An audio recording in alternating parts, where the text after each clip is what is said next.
조용한 밤 이야기입니다. 바람이 참 좋은 하루였습니다. 편안하게 쉴 준비가 되셨습니까? 눈을 감고 들으셔도 좋습니다. 1937년 5월 스페인의 어느 새벽이었습니다. 아라곤 전선의 참호 위로 한 남자가 몸을 내밀던 순간 총알이 그의 목 바로 옆을 스쳐 지나갔습니다. 몇 밀리미터만 달랐어도 그 자리에서 모든 것이 끝이었을 것입니다. 그는 쓰러지면서 생각했습니다. 여기서 끝인가 하고. 그러나 그는 살아남았습니다. 살아남았지만 곧 더 충격적인 장면을 눈앞에서 보게 됩니다. 같은 편이던 사람들이 서로를 배신자로 몰아 숙청하고 있었습니다. 이 전쟁의 적은 하나가 아니었습니다. 외부가 아니라 내부에도 있었고 이념의 이름 아래 사람들이 서로를 지워가고 있었습니다. 그리고 그는 조용히 알게 됩니다. 거짓은 권력보다 더 위험하다는 것을. 사람들은 보고 싶은 것만 보고 믿고 싶은 것만 믿는다는 것을. 이 문장을 남긴 사람이 작가 조지 오웰이었습니다. 그는 평생 권력과 언어 그리고 진실에 대해 가장 불편한 이야기를 써온 사람이었습니다. 전쟁 속에서 총알을 맞고 살아남은 그는 그보다 더 위험한 것을 보게 됩니다. 사람들이 사실을 바꾸고 진실을 새로 만들어내는 순간을. 그리고 결국 그는 한 가지 질문을 세상에 남깁니다. 우리는 지금 보고 있는 것이 정말 사실일까요?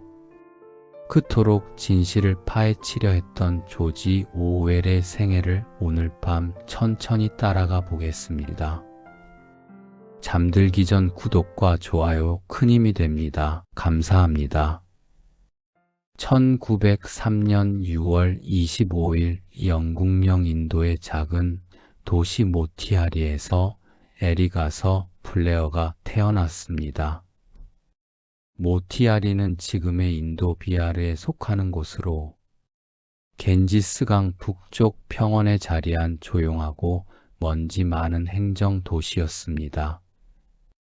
화려하거나 중요한 곳이 아니었습니다. 영국 제국의 변방 중에서도 변방이었고 그곳에 영국인이 있었던 이유는 단 하나 아편 때문이었습니다.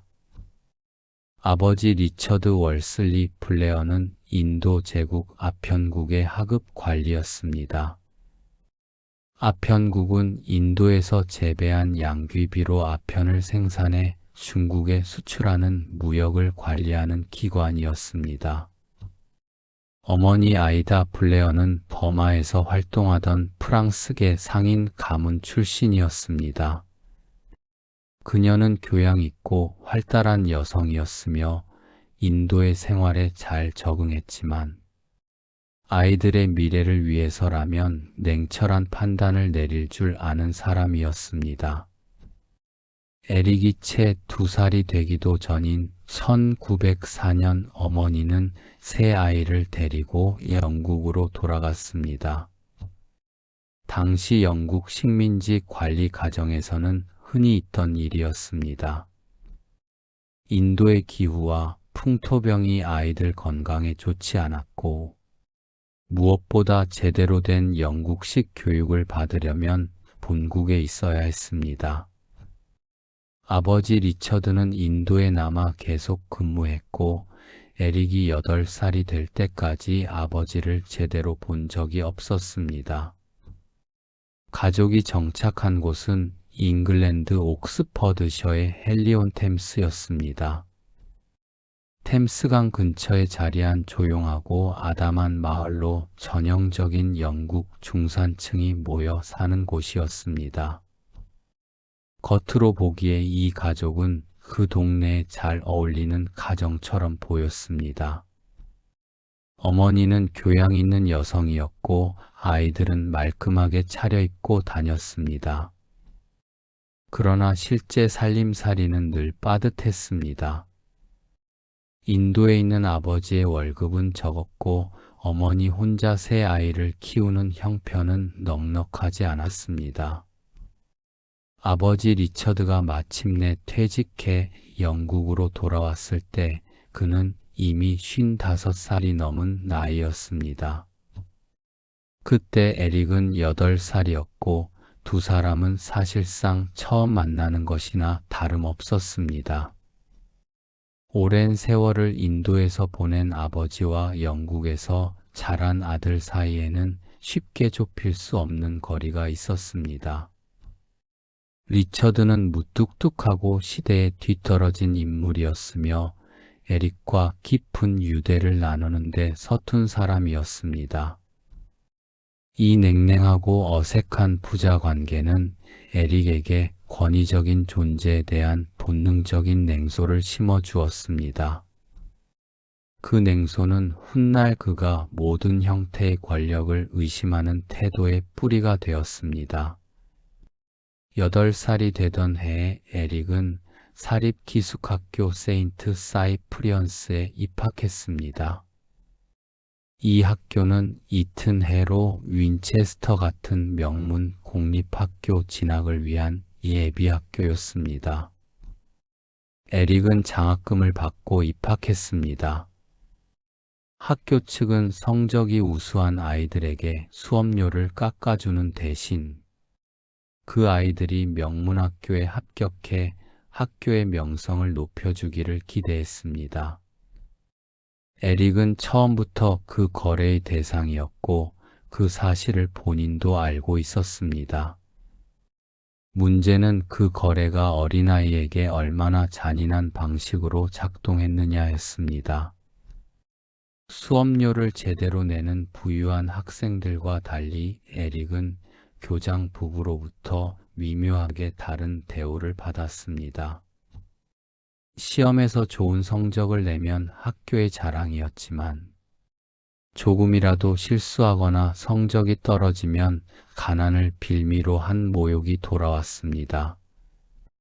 교장 부인은 에릭에게 너는 가난한 아이야. 장학금이 없으면 여기 있을 수도 없어 라는 식으로 공개적인 수치심을 주었습니다. 어린 나이에 자신이 자선의 대상이라는 사실을 반복적으로 각인당한 경험은 에릭에게 깊은 수치심을 남겼습니다. 그리고 계급 질서가 어떻게 개인을 옭아매는지에 대한 날카로운 감각도 함께 새겨졌습니다. 그는 이 경험을 평생 잊지 않았습니다. 그럼에도 에릭의 학업 능력은 탁월했습니다. 특히 글쓰기와 역사에서 두드러졌고 11살이던 1914년에는 지역 신문에 전쟁을 주제로 한 시를 기고했는데 이것이 그의 첫 번째 공식 출판물로 기록되어 있습니다. 제1차 세계대전이 막 시작되던 시기였고 내용은 전쟁을 찬양하는 애국적인 것이었습니다. 훗날 에릭은 그 시절 자신이 느꼈던 애국심이 얼마나 쉽게 만들어지고 이용될 수 있는지를 깨닫고 날카롭게 비판하게 됩니다. 그러나 그것은 나중의 이야기이고 11살의 에릭은 그저 주변의 열기에 휩쓸린 평범한 소년이었습니다. 1917년 에릭은 이튼 칼리지 장학생 시험에 합격했습니다. 이튼은 영국에서 가장 권위 있는 사립학교로 총리를 20명 이상 배출하고 왕족과 귀족 자제들이 다니는 엘리트 양성소였습니다. 에릭은 그 중에서도 가장 성적이 뛰어난 극소수에게만 주어지는 왕립 장학생 자격으로 입학했습니다. 세인트 사이프리언스에서 받은 모욕을 견디며 공부한 결과였습니다. 이튼에서 에릭이 재학하던 시기 올더스 헉슬리가 같은 학교에서 프랑스어 교사로 일하고 있었습니다. 헉슬리는 1917년부터 이튼에 재직했는데 당시는 아직 작가로서 이름을 알리기 전이었습니다. 그리고 수십 년이 지나 헉슬리는 멋진 신세계를 썼고 에릭은 1984를 썼습니다. 쾌락으로 인간을 길들이는 세계와 공포로 인간을 짓누르는 세계.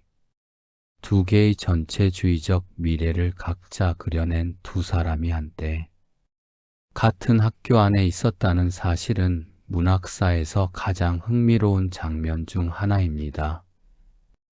1984 출간 직후 헉슬리는 에릭에게 편지를 보냈습니다. 미래의 권력자들은 사람들을 힘으로 억누르기보다는 즐거움과 편안함에 길들여서 스스로 복종하게 만드는 방법을 선택할 것이라고 썼습니다. 고통으로 인간을 굴복시키는 것이 아니라 인간이 고통을 느끼지 못하도록 만들어버리는 것이 더 완벽한 지배라는 뜻이었습니다. 두 예언 중 어느 쪽이 더 정확했는지는 지금도 논쟁거리입니다. 이튼에서의 생활은 세인트 사이프리언스와는 분위기가 달랐습니다. 이튼은 학생들에게 상당한 자유를 허용했고 에릭은 그 자유를 마음껏 활용해 성적보다는 독서와 글쓰기에 몰두하며 교내 잡지에 글을 기고했습니다. 최종 성적은 그의 능력에 비해 평범했는데 공부를 못해서가 아니라 하지 않았기 때문이었습니다. 그는 교과서보다 자기가 읽고 싶은 책을 읽고 수업보다 글 쓰는 시간을 더 소중하게 여기는 아이였습니다. 이튼이 그에게 남긴 가장 중요한 것은 성적이 아니었습니다. 영국 최상위 계층의 세계를 안에서 들여다볼 수 있었던 경험이었습니다. 귀족 자제들과 같은 기숙사에서 먹고 자며 그들의 말투와 생활 방식을 직접 보고 배웠지만 그는 결코 그 세계에 완전히 섞일 수 없었습니다. 장학생이었고 돈이 없었으며 아버지는 식민지의 말단 관리였으니 부유한 아이들 사이에서 자신이 이방인이라는 감각은 늘 그를 따라다녔습니다. 그런데 바로 그 이방인의 자리가 어느 한쪽에도 완전히 속하지 않았기 때문에 양쪽을 동시에 냉정하게 볼 수 있는 자리였습니다. 에릭 블레어는 평생 그 자리에서 글을 썼습니다.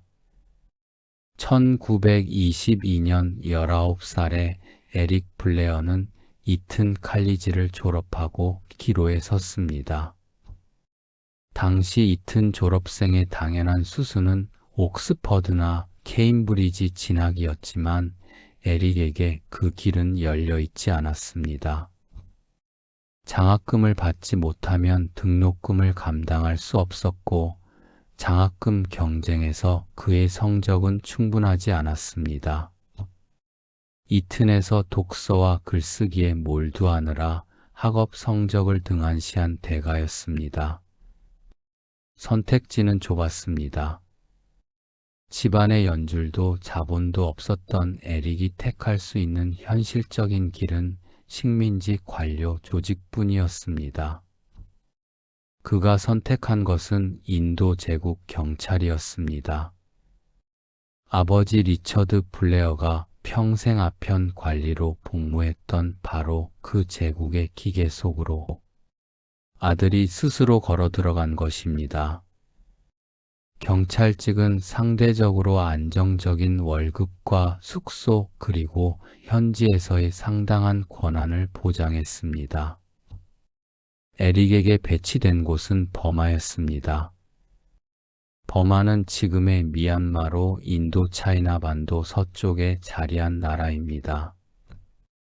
서쪽으로는 벵골만과 안다만해를 끼고 북쪽으로는 중국과 인도, 동쪽으로는 태국과 라오스와 국경을 맞대고 있습니다.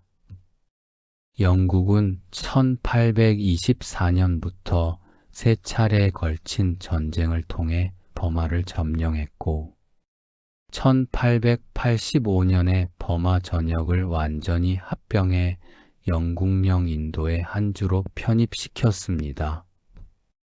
이 땅은 쌀 산지로서 막대한 경제적 가치를 지니고 있었고 영국은 그 풍요를 착취하기 위해 촘촘한 행정을 구축해 두고 있었습니다. 에릭이 도착한 1922년에 버마는 겉으로는 영국 제국의 질서 아래 평온해 보였지만 내부에서는 민족주의 운동이 서서히 끓어오르고 있었습니다. 그해 10월 배를 타고 버마로 출발한 에릭은 만달레이의 경찰학교에 입교해 버마와 힌디어 그리고 현지 법률과 경찰 행정을 익혔습니다. 만달레이는 버마 북부의 내륙 도시로 영국이 점령하기 전 버마 왕조의 마지막 수도였던 곳입니다. 왕궁이 흔적이 남아있는 이 도시에서 식민지, 경찰 훈련을 받는다는 것 자체가 이미 제국주의의 역설을 품고 있었습니다. 에릭의 버마어 실력은 빠르게 늘었고 통역 없이 현지인들과 직접 소통할 수 있는 수준에 이르렀습니다. 언어를 안다는 것은 그 사회의 내부를 본다는 것이었고 에릭은 그 창을 통해 식민지 통치의 실상을 훨씬 가까이에서 들여다볼 수 있었습니다. 훈련을 마친 그는 버마 각지에 차례로 부임했습니다. 강이 바다로 흘러드는 낮고 습한 삼각주 지대에서 시작해 배가 드나드는 항구 도시 내륙의 조용한 소도시까지 버마의 다양한 얼굴을 두 눈으로 직접 보았습니다.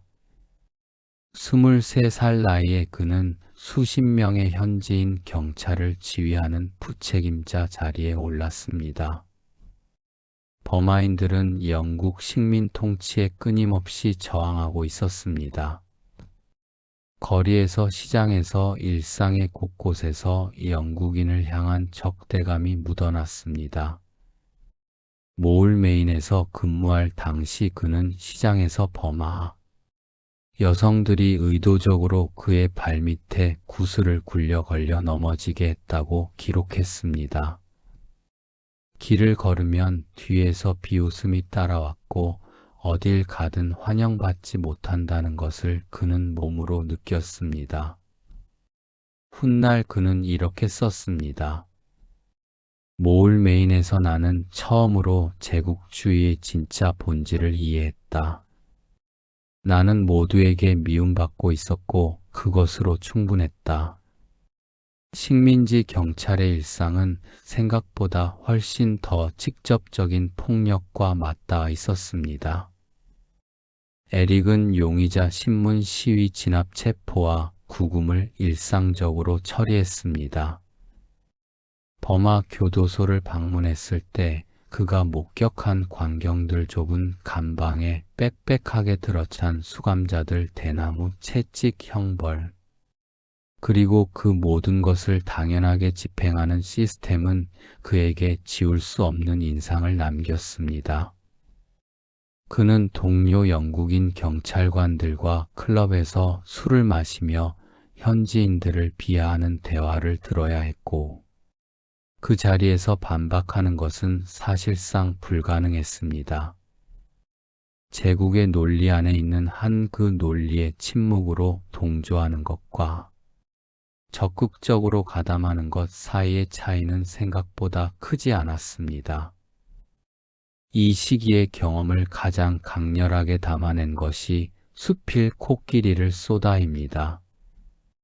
어느 날 모울메인에서 코끼리 한 마리가 쇠사슬을 끊고 마을로 들어와 시장을 부수고 현지인 한 명을 크게 해치는 사건이 발생했습니다. 신고를 받고 출동한 에릭이 현장에 도착했을 때 코끼리는 이미 발작이 가라앉아 도로변 풀밭에서 얌전히 풀을 뜯고 있었습니다. 수학적으로 보면 발작이 끝난 코끼리를 당장 어떻게 할 이유가 없었습니다. 주인을 찾아 돌려보내거나 안전한 거리를 두고 지켜보는 것이 합리적이었습니다. 그러나 그의 뒤로는 어느새 2천여 명의 군중이 몰려들어 있었습니다. 그 순간 에릭이 느낀 것을 그는 이렇게 기록했습니다. 나는 코끼리를 쏘고 싶지 않았다.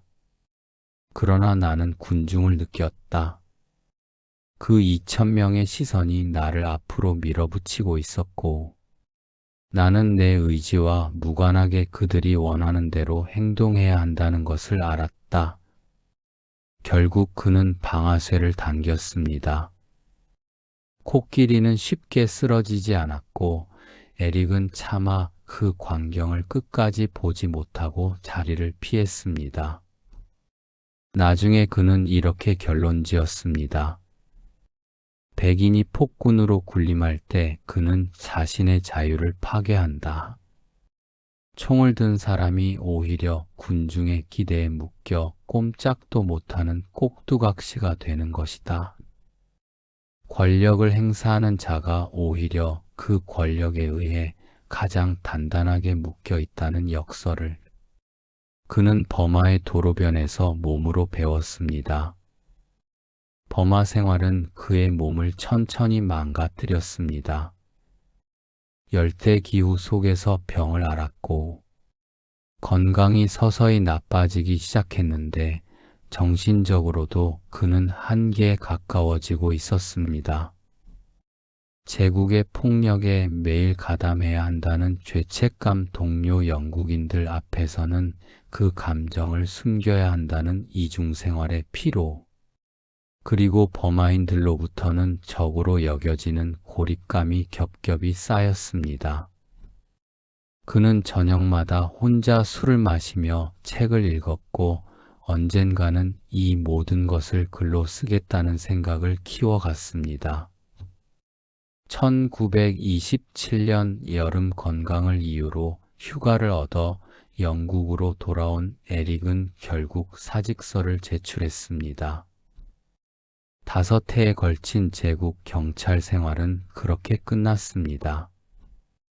그가 버마에서 가져온 것은 무너진 건강과 제국주의가 지배하는 자와 지배받는 자, 모두를 어떻게 비틀어 놓는지에 대한 뼈저린 이해였습니다. 그 이해는 1934년 소설 버마 시절로 처음 세상에 나왔고, 코끼리를 쏘다와 교수형이라는 두 편의 에세이로 더욱 정제되어 오늘날까지 읽히고 있습니다. 버마에서의 5해는 에릭 블레어가 조지 오웰이 되는데 결정적인 시간이었습니다. 1927년 말 버마에서 돌아온 에릭 블레어는 가족들에게 작가가 되겠다고 선언했습니다. 가족들의 반응은 냉담했습니다. 이튿날 나와 제국 경찰까지 지낸 사람이 글쟁이가 되겠다는 것은 당시 영국 중산층 가정의 시각으로는 몰락에 가까운 선택이었습니다. 그러나 에릭은 물러서지 않았고 1928년 봄 파리로 건너갔습니다. 파리를 선택한 것은 낭만적인 이유만은 아니었습니다. 당시 파리는 해밍웨이, 제임스 조이스, 거트루드 스타인 등 영미권 작가들이 몰려들던 문학의 중심지였고 런던보다 생활비가 저렴했으며 무엇보다 에릭은 파리의 이모가 살고 있어 초기 정착에 도움을 받을 수 있었습니다. 파리에서 에릭이 처음 자리 잡은 곳은 좁은 골목의 허름한 하숙집이었습니다. 방은 좁고 습했으며 이웃은 대부분 노동자와 이민자들이었습니다. 그는 가정교사 일을 하며 생활비를 충당하고 남는 시간에 글을 썼습니다.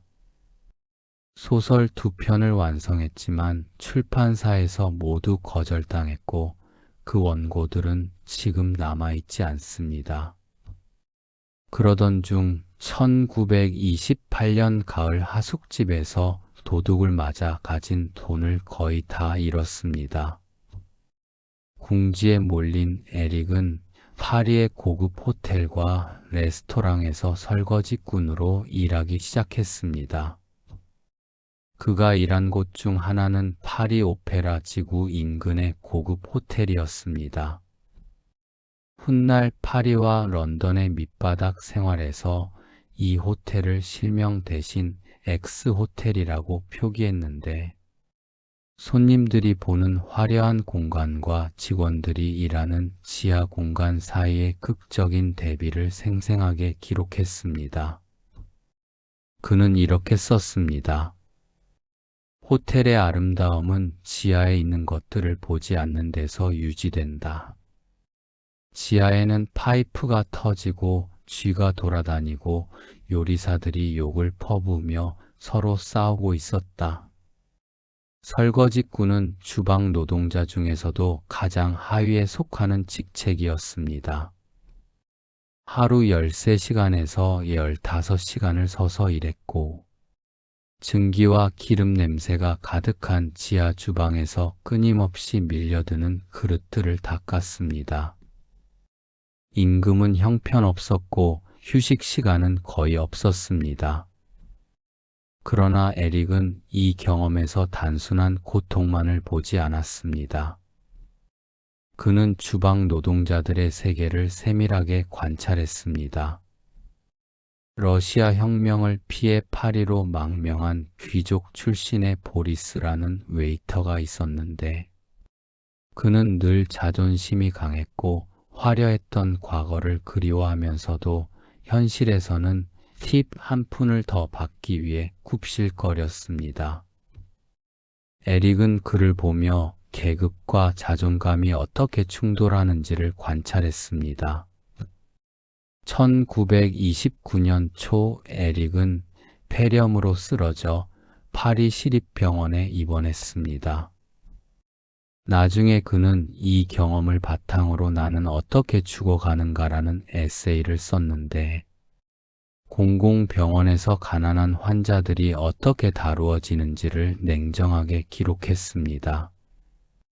의사들이 가난한 환자를 교육재료로 사용하는 방식, 간호사들이 계급에 따라 환자를 달리 대하는 태도, 그리고 공공병원 특유의 비인격적 분위기가 그의 문장 속에 날카롭게 담겼습니다. 그는 이렇게 썼습니다. 가난한 환자는 병원에서 인간이 아니라 증례가 된다. 의사는 환자를 보는 것이 아니라 병을 본다. 버마에서 교수형을 목격했을 때와 마찬가지로 그는 시스템이 인간을 어떻게 비인격화하는지를 다시 한번 직접 체험했습니다. 1929년 말 영국으로 돌아온 에릭은 이번에는 런던의 밑바닥으로 들어갔습니다. 그는 의도적으로 낡은 옷을 입고 동런던의 이스트엔드 지역을 돌아다니며 불황자와 노숙자들 사이에서 생활했습니다. 구빈원 즉 스파이크라고 불리던 빈민 수용 시설에서 하룻밤을 보내기도 했습니다. 스파이크는 국가가 운영하는 임시 숙소였는데 입소자들은 다음날 아침 반드시 떠나야 했고 같은 시설에 너무 자주 돌아오면 안 된다는 규정이 있었습니다. 그 결과 불황자들은 이 스파이크에서 저 스파이크로 끊임없이 이동하는 순환 속에 갇혔습니다. 그는 이것을 두고 가난한 사람들을 움직이게 만드는 시스템, 그것이 바로 국가가 그들에게 하는 일이라고 썼습니다. 런던 외곽의 농장에서 홉다는 일꾼으로 일한 경험도 있었습니다. 홉은 맥주를 만들 때 쓰이는 식물로 매년 가을 수확철이 되면 런던의 가난한 사람들이 대거 농장으로 내려가 홉을 따는 일을 했습니다. 에릭도 그들 사이에 섞여 들판에서 일했습니다. 임금은 매우 낮았고 생활 환경은 열악했지만 그는 이 경험을 통해 도시 빈민들이 어떻게 계절을 따라 이동하며 생존하는지를 배웠습니다. 그리고 그 과정에서 가난이 개인의 도덕적 실패가 아니라 구조적 필연이라는 확신이 더욱 굳어졌습니다. 이 모든 경험이 녹아든 파리와 런던의 밑바닥 생활은 1933년 1월 출간되었습니다. 그리고 이 책의 표지에는 처음으로 조지 오웰이라는 이름이 찍혔습니다. 필명을 선택하는 과정에서 그는 출판사에 4가지 후보를 제안했는데 피버튼, 케네스, 마일스, 조지 오웰, 루이스 올웨이스가 그것이었습니다. 출판사와 그 자신이 최종적으로 선택한 것은 조지 오웰이었습니다. 조지는 영국의 수호성인 성 조지에서, 오웰은 그가 어린 시절을 보낸 서퍽 주변을 흐르는 오웰강에서 따왔습니다. 필명을 선택한 이유에 대해 그는 여러 가지를 언급했는데 가족에게 민폐를 끼치지 않으려는 배려, 이튼과 제국, 경찰이라는 배경을 가진 에릭 블레어와 노동자 계층의 삶을 쓰는 작가 사이의 간극을 좁히려는 의도, 그리고 새로운 정체성으로의 출발이라는 상징적 의미가 모두 담겨 있었습니다.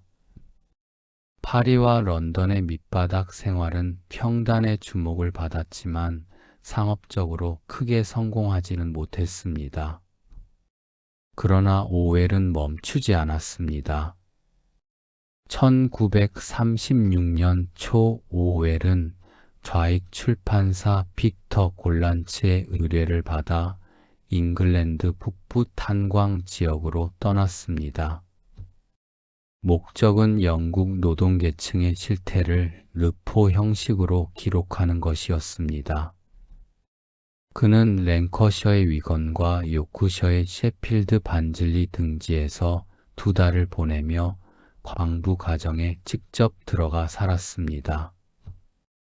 단순히 관찰하는 것이 아니라 함께 먹고 자며 그들의 일상을 체험했습니다. 탄광갱도 속으로 직접 내려간 오웰은 허리를 굽혀야만 이동할 수 있는 좁은 갱도를 수백 미터씩 걸어야 하는 광부들의 노동이 얼마나 가혹한지를 몸으로 느꼈습니다. 그는 이렇게 썼습니다.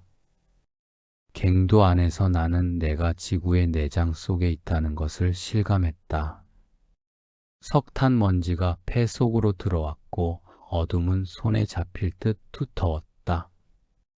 이 취재를 바탕으로 쓴 위건 푸드로 가는 길은 1937년 출간되어 영국 노동계층의 현실을 가장 생생하게 담아낸 논픽션 중 하나로 지금도 평가받습니다. 같은 해 6월 오웰은 아일린 모드 오쇼네시와 결혼했습니다. 아일린은 더럼 출신으로 옥스퍼드 세인트 휴 칼리지에서 영문학을 전공하고 결혼 당시 유니버시티 칼리지 런던에서 교육 심리학 석사 과정을 밟고 있었습니다. 그녀는 지적이고 독립적인 여성이었으며 오웰의 작업을 진심으로 이해하고 지지했습니다. 두 사람은 허트퍼드셔 월링턴의 작은 오두막에 살림을 차렸는데 오웰은 거기서 텃밭을 가꾸고 염소를 키우며 글을 쓰는 소박한 생활을 했습니다. 그러나 그 소박한 생활은 오래 가지 않았습니다. 스페인에서 내전이 벌어지고 있었고 오웰의 시선은 이미 피레네 산맥 너머로 향하고 있었습니다. 1936년 7월 스페인에서 프란시스코 프랑코 장군이 이끄는 파시스트 반란군이 공화국 정부에 맞서 내전이 시작되었습니다. 스페인 내전은 단순한 한 나라의 내부 분쟁이 아니었습니다. 히틀러의 독일과 무솔리니의 이탈리아가 프랑코 측을 지원했고 소련은 공화국 정부를 지원했습니다. 전 세계의 좌파 지식인과 노동자들이 반파시즘의 기치 아래 국제여단을 조직해 공화국 편에서 싸우기 위해 스페인으로 모여들었습니다. 오웰도 그 흐름에 합류하기로 결심했습니다. 그는 처음에는 종군 기자 자격으로 취재할 생각이었고 영국 독립노동당의 소개장을 받아 1936년 12월 바르셀로나에 도착했습니다. 바르셀로나는 그에게 충격이었습니다. 도시 전체가 혁명의 열기로 들끓고 있었습니다. 무정부주의자와 사회주의자들이 도시를 장악하고 있었고 호텔과 카페 상점들이 노동자 집단에 의해 운영되고 있었습니다. 거리에서는 계급적 호칭 대신 동지라는 말이 오갔습니다. 카탈루냐 찬가에서 그는 이렇게 썼습니다. 그것은 내가 처음으로 노동자 계급이 지배하는 도시에 있는 것 같은 느낌을 받은 순간이었다. 돈 많은 사람과 가난한 사람이 적어도 겉으로는 서로 동등하게 대했고 나는 그것이 진짜 살아볼 만한 세상이라고 느꼈다. 취재만 하기로 했던 결심은 바르셀로나 거리에서 무너졌습니다. 그는 직접 총을 들기로 했습니다. 오웰이 합류한 부대는 마르크스주의 통일노동당 즉 포움의 민병대였습니다. 포움은 소련 중심의 공산당과는 노선이 달랐고 독립적인 사회주의 혁명을 추구하는 조직이었습니다. 1937년 1월 아라곤 전선에 배치된 오웰은 해발 700m가 넘는 고지대 참호에서 혹독한 날씨와 싸우며 파시스트 군대와 대치했습니다. 실제 전투보다는 지루한 참호전이 대부분이었습니다.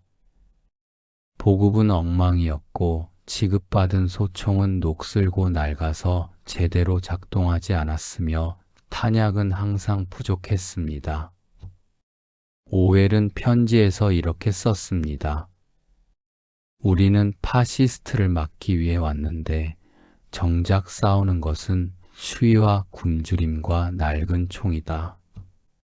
그럼에도 참호에서의 생활이 그에게 준 것이 있었습니다. 계급을 초월한 연대감이었습니다. 함께 싸우는 동료들 중에는 영국인, 스페인인, 독일 망명자, 이탈리아 반파시스트 등이 뒤섞여 있었고 그들은 배경과 언어가 달라도 같은 목표 아래 서로를 의지했습니다. 오웰은 이 경험에서 계급 없는 사회가 단순한 이상이 아니라 실제로 가능할 수 있다는 느낌을 받았습니다. 비록 참호 안에서만 가능한 것이었다 해도 말입니다. 1937년 5월 어느 새벽 오웰은 참호 위로 몸을 내밀었다가 파시스트 저격수에 의해 중상을 입었습니다. 그는 쓰러졌고 처음에는 자신이 죽었다고 생각했습니다. 나중에 그는 그 순간을 이렇게 기록했습니다. 나는 강한 충격을 느꼈다. 엄청난 충격이었지만 통증은 즉각적이지 않았다. 나는 쓰러지며 이것으로 끝이구나 하고 생각했다. 기적적으로 살아남은 그는 후송되어 치료를 받았지만 이후로 목소리가 쉬어 평생 회복되지 않았습니다.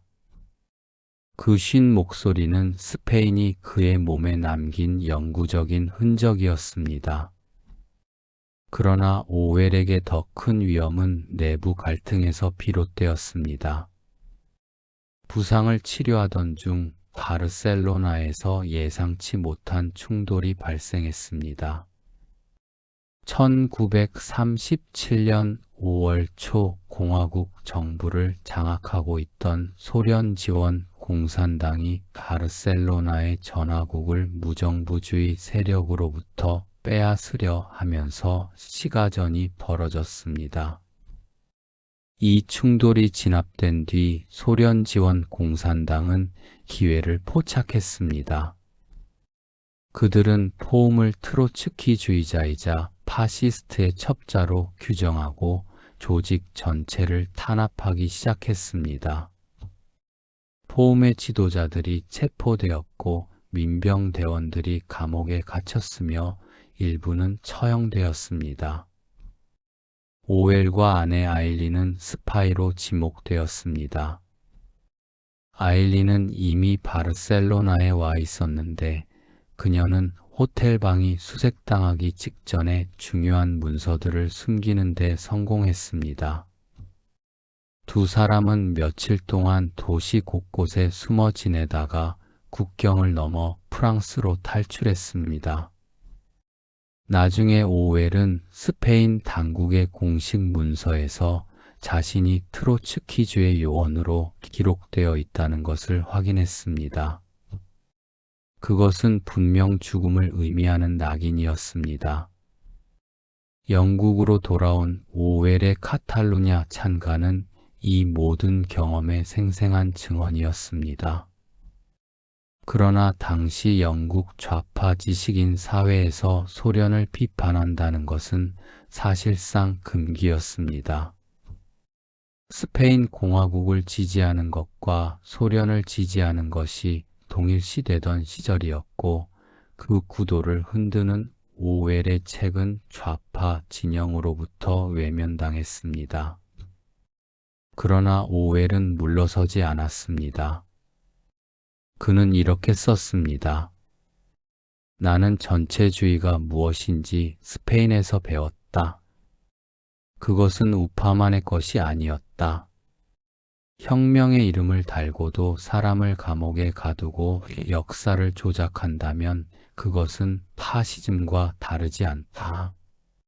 스페인은 오웰에게 이념의 순수성에 대한 믿음을 앗아갔지만 대신 훨씬 더 날카롭고 단단한 무언가를 남겼습니다. 그것은 어떤 이념도 맹목적으로 신뢰해서는 안 된다는 확신이었고 그 확신은 이후 동물농장과 1984를 낳는 토대가 되었습니다. 스페인에서 돌아온 에릭의 몸은 이미 한계에 와 있었습니다. 1938년 봄 결국 쓰러진 그는 켄트의 요양원에 입원했고 거기서 결핵 진단을 받았습니다. 의사들은 따뜻하고 건조한 기후에서 쉬어야 한다고 권고했습니다. 습하고 추운 영국 날씨는 결핵 환자에게 최악이었고 의사들이 추천한 곳은 북아프리카였습니다. 그래서 에릭 부부는 모로코의 마라케시로 떠났습니다. 마라케시는 모로코 중부에 자리한 도시로 붉은 흙벽으로 둘러싸인 오래된 시장 골목과 야자수가 늘어선 거리로 유명한 곳입니다. 당시 모로코는 프랑스의 식민지였는데 에릭은 요양을 하면서도 그 골목을 걸으며 또 다른 식민의 현실을 눈에 담았습니다. 아랍인과 베르베르인들이 어떻게 살아가는지, 프랑스가 이 땅을 어떻게 지배하고 있는지를 그는 날카롭게 관찰했습니다. 버마에서 시작된 제국주의에 대한 비판이 아프리카에서 다시 한번 깊어진 것입니다. 이 시기에 쓴 에세이 마라케시에서 그는 이렇게 썼습니다. 백인이 유색인종 옆을 지나칠 때 그는 그 사람을 보지 않는다. 그에게 유색인종은 사람이 아니라 그냥 풍경일 뿐이다. 마라케시에서 6달을 보내는 동안 에릭은 건강을 조금씩 회복하면서 동시에 글도 썼습니다. 이 시기에 완성한 소설이 1939년 출간된 공기를 마시러 나오다입니다. 주인공 조지 볼링은 뚱뚱하고 평범한 중년 보험 외판원으로 어린 시절을 보낸 시골 마을을 다시 찾아가지만 그곳이 이미 완전히 변해버렸다는 것을 발견하는 이야기입니다. 에릭의 소설 중 가장 따뜻하고 서정적이라는 평가를 받는 작품인데 사라진 과거에 대한 그리움과 다가오는 전쟁에 대한 불안이 함께 담겨 있습니다. 주인공이 내뱉는 독백 전쟁이 온다. 우리는 모두 알고 있다. 하지만 아무도 말하지 않는다는 당시 유럽의 분위기를 한 문장으로 압축한 것으로 지금도 자주 인용됩니다. 영국으로 돌아온 직후인 1939년 9월 제2차 세계대전이 시작되었습니다. 에릭은 곧바로 군에 지원했지만 결핵 병력 때문에 입대가 거부되었습니다. 스페인에서 직접 총을 들었던 사람이 정작 조국이 전쟁에 뛰어들었을 때 아무것도 할 수 없다는 사실이 그를 괴롭혔습니다. 그는 지역 민방위대 자원의 야간 순찰과 훈련에 참가했습니다. 총을 들 수 없다면 다른 방식으로라도 힘을 보태려 했던 것입니다. 그러다 1941년 8월 에릭은 BBC에 채용되었습니다. 인도와 동남아시아를 대상으로 하는 라디오 방송을 만드는 일이었습니다. 전쟁 뉴스 해설 문화 강연 문화 프로그램 등을 기획하고 진행했는데 E.M. 포스터, T.S. 엘리엇 같은 당대 유명 작가들을 직접 섭외해 방송에 출연시키기도 했습니다. 그러나 BBC에서의 생활은 그를 안에서부터 갉아먹었습니다. 방송은 결국 영국 정부의 입장을 전달하는 선전 도구였고 에릭은 정보가 어떻게 가공되고 걸러지는지를 내부에서 직접 목격했습니다. 인도 청취자들에게 내보내는 뉴스는 영국에 유리한 방향으로 편집되었고 불리한 소식은 줄이거나 빼버렸습니다. 그는 동료에게 보낸 편지에서 이렇게 썼습니다. 나는 매일 반쯤은 거짓말인 방송을 만들고 있다.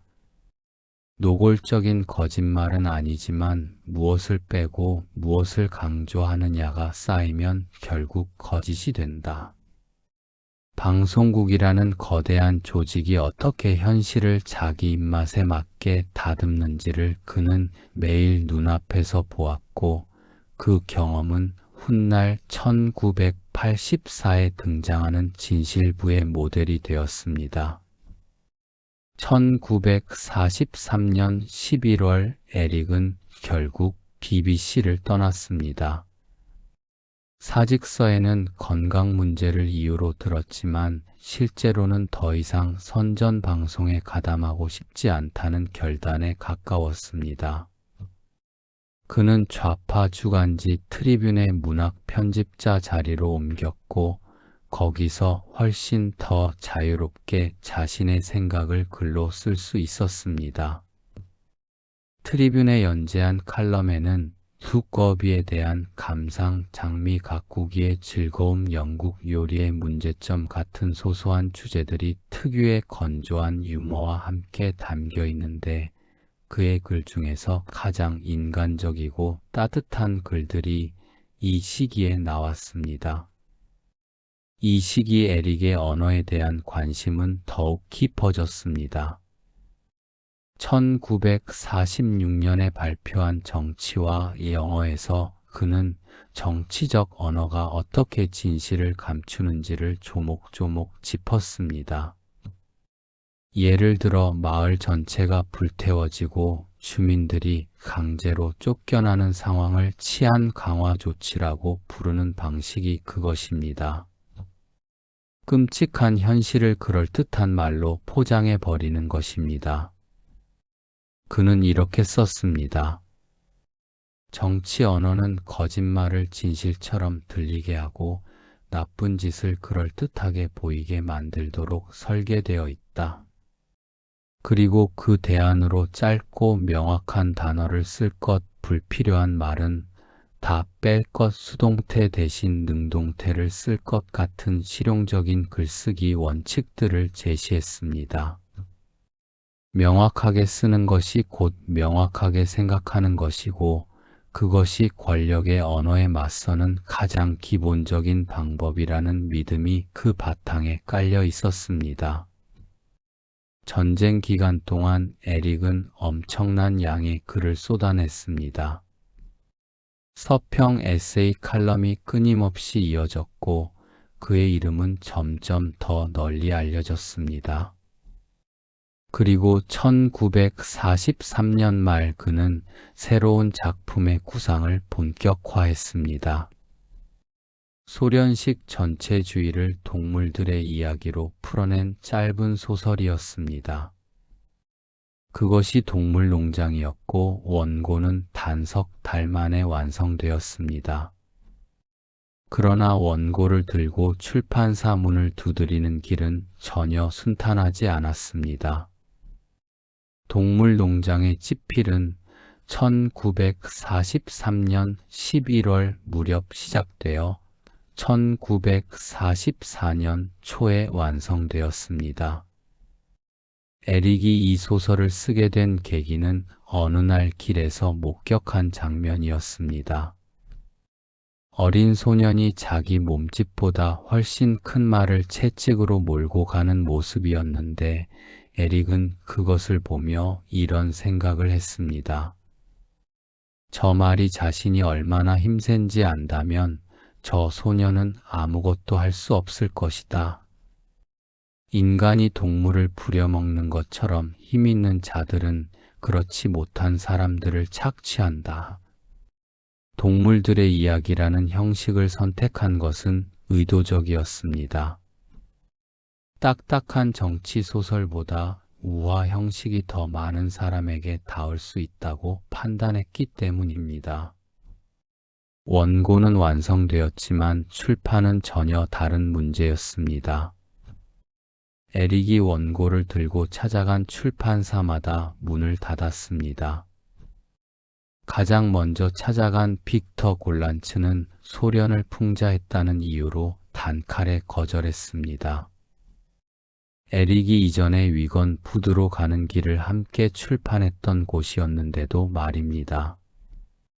나중에 밝혀진 바로는 영국 정부가 출판하지 말라고 압력을 넣었다는 정황이 있었습니다.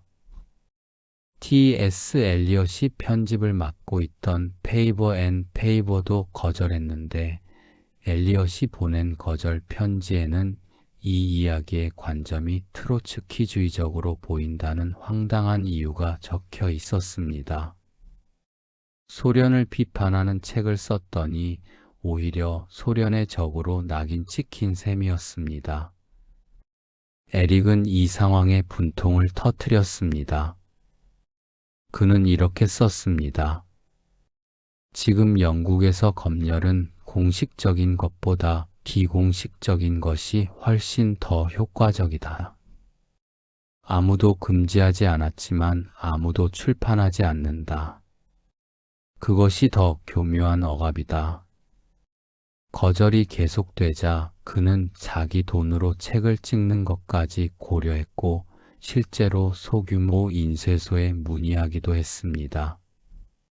그러다 마침내 1945년 8월 작은 출판사 세커앤워버그가 출간을 결정했습니다. 초판 4,500부는 나오자마자 다 팔렸고 이내 순식간에 화제가 되었습니다. 전쟁이 끝나고 소련과 서방 사이의 갈등이 수면 위로 떠오르던 시점에 이 짧은 동물 이야기는 소련식 전체주의를 가장 명쾌하게 꿰뚫은 책으로 받아들여졌습니다.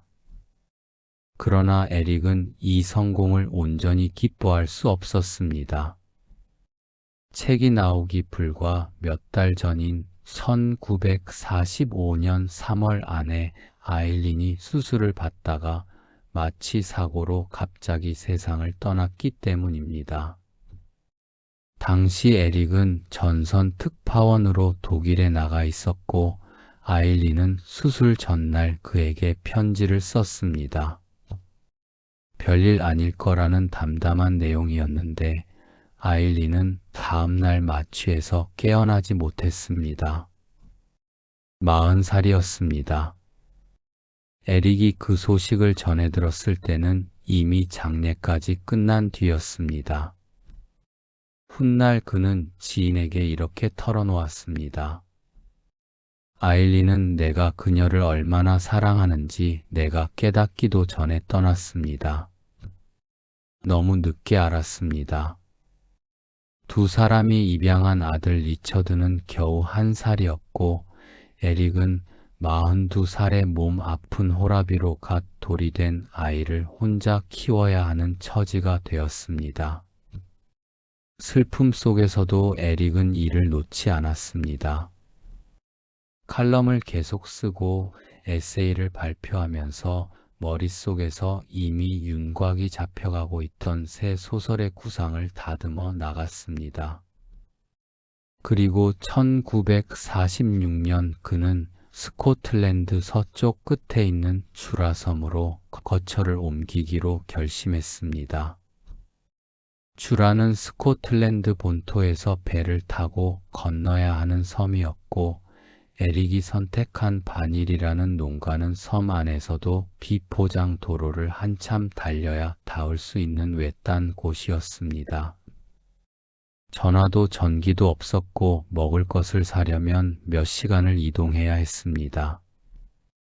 결핵이 이미 상당히 진행된 상태에서 이런 곳을 선택한 것은 건강만 놓고 보면 무모한 결정이었습니다. 의사들은 안정을 취하라고 했지만 에릭은 듣지 않았습니다.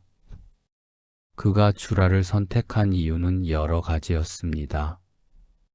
런던의 소음과 끊임없는 방문객들로부터 벗어나 오직 글에만 집중하고 싶었고 아들 리처드가 자연 속에서 자라기를 바랐으며 무엇보다 자신에게 남은 시간이 많지 않다는 것을 스스로 알고 있었습니다.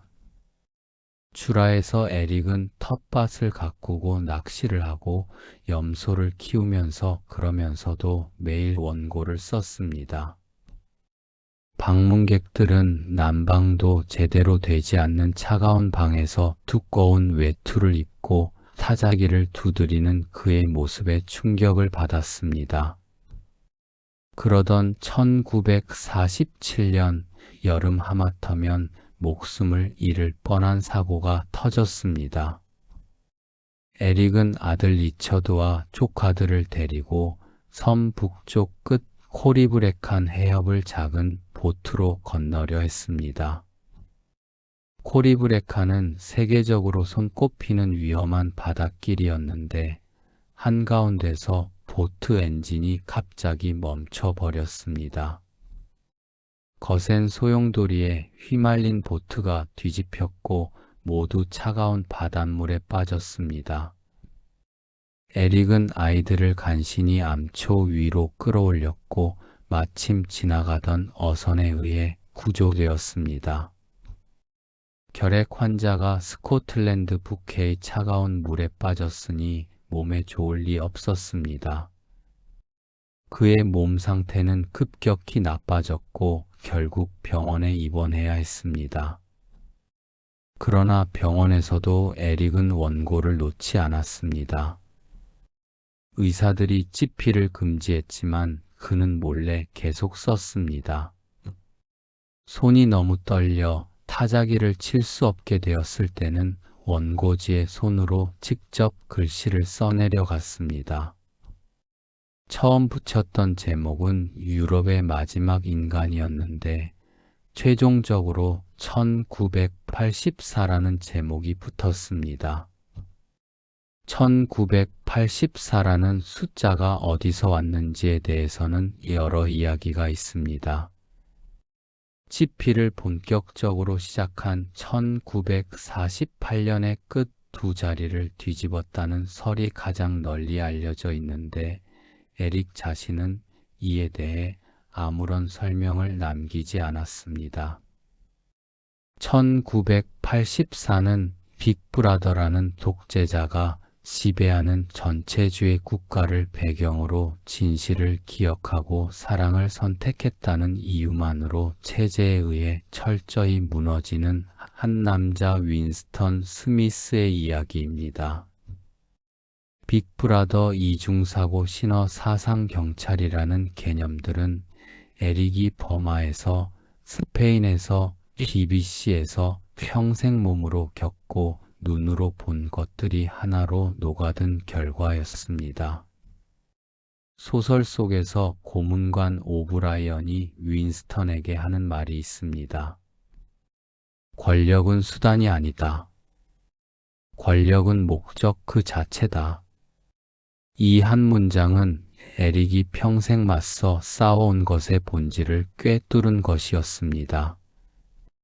1948년 말 완성된 원고는 세커 앤워버그로 넘어갔고 1949년 6월 1984가 세상에 나왔습니다.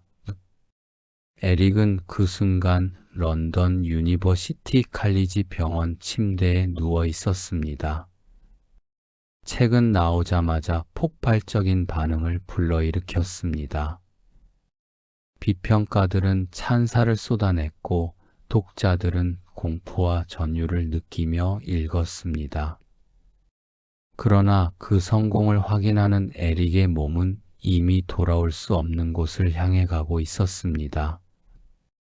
1949년 6월 8일 1984가 출간되었을 때 결핵은 양쪽 폐를 모두 침범한 상태였고 의사들은 회복 가능성에 대해 낙관적이지 않았습니다. 그러나 책의 반응은 그의 몸 상태와 정반대였습니다. 출간 즉시 영국과 미국 양쪽에서 폭발적인 반응이 쏟아졌습니다. 동물 농장으로 이미 명성을 얻었던 오웰이었지만 1984는 차원이 달랐습니다. 출판사에는 주문이 쇄도했고 초판은 순식간에 소진되었습니다. 평생 돈 걱정을 달고 살았던 오웰에게 처음으로 경제적 여유가 생긴 순간이었습니다. 그는 병상에서 인쇄 계산서를 들여다보며 씁쓸하게 웃었을 것입니다. 당시 그를 찾아온 지인들의 증언에 따르면 그는 자신의 상태를 정확하게 알면서도 침착했습니다. 친구 줄리언 시먼스가 병문안을 왔을 때 오웰은 이렇게 말했습니다. 나는 괜찮네. 다만 이 폐라는 것이 말을 듣지 않아. 그러면서 다음 소설 구상에 대해 이야기했습니다. 그가 구상하던 작품은 19세기 영국을 배경으로 한 소설이었다고 알려져 있는데 안타깝게도 구체적인 내용은 남아있지 않습니다. 1949년 9월 오웰은 병원 측에 특별한 부탁을 했습니다. 병실에서 결혼식을 올리고 싶다는 것이었습니다. 상대는 소냐 메리 브라우넬이었습니다. 소냐는 1918년 아일랜드 가정에서 태어나 벨기에와 영국에서 교육을 받은 여성으로 전후 런던 문학계에서 가장 활기찬 인물 중 하나였습니다. 그녀는 시릴 코널리가 편집하던 문학 잡지 호라이즌의 편집 보조로 일하며 당대 주요 작가들과 폭넓게 교류했습니다. 오웰과의 인연은 1940년대 초반으로 거슬러 올라가는데 오웰은 이미 몇 년 전부터 그녀에게 청혼한 적이 있었지만 거절당했습니다. 1949년 10월 13일 결혼식은 병실에서 조용하게 치러졌습니다. 오웰은 파자마 차림이었고 하객은 극소수였습니다. 결혼 후 오웰은 회복에 대한 의지를 더욱 강하게 드러냈습니다. 그는 스위스 다보스의 요양원으로 이송될 계획을 세웠습니다. 다보스는 당시 결핵 치료의 중심지로 맑은 고산 공기가 폐 질환에 효과적이라고 알려져 있었습니다. 오웰은 이미 요양원 예약까지 마친 상태였습니다. 동시에 그는 회복 후 떠날 낚시 여행도 꿈꾸었습니다. 그가 가장 좋아하는 취미 중 하나였던 낚시는 주라섬에서도 즐겼던 것으로 건강을 회복하면 스코틀랜드 강가에서 다시 낚싯대를 들이우겠다는 소박한 계획이었습니다. 새 소설 구상도 계속되었습니다. 그는 친구에게 이렇게 썼습니다. 몸만 나아진다면 쓰고 싶은 것이 아직 많이 남아있네.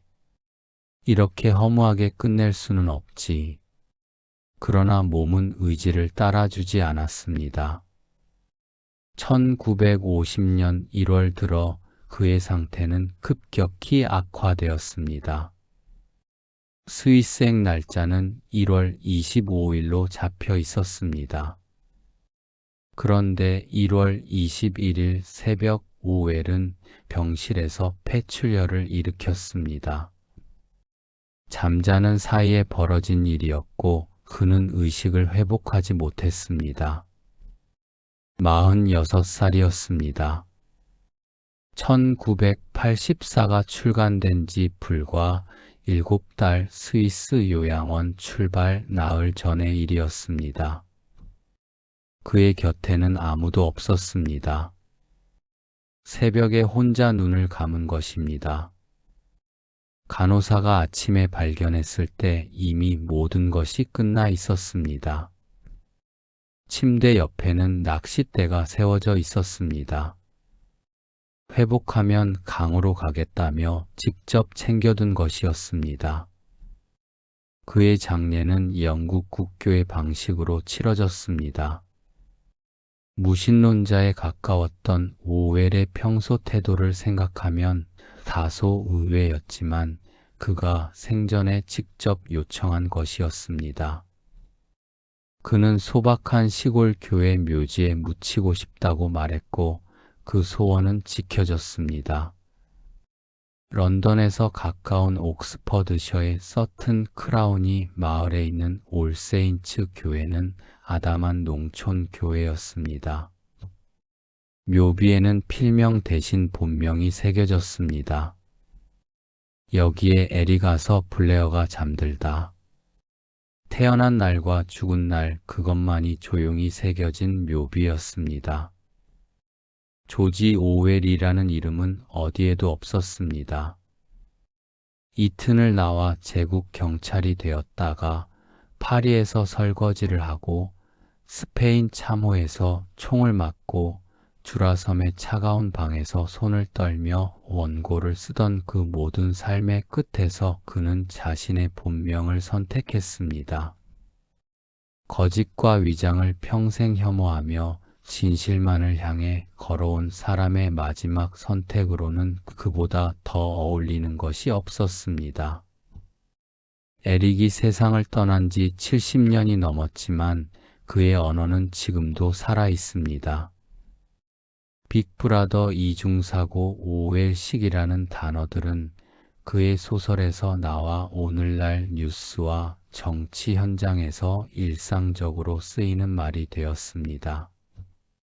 권력이 말을 이용해 현실을 비틀고 역사를 고쳐 쓰고 사람들이 스스로 진실을 의심하게 만드는 방식을 그는 평생 쫓았습니다.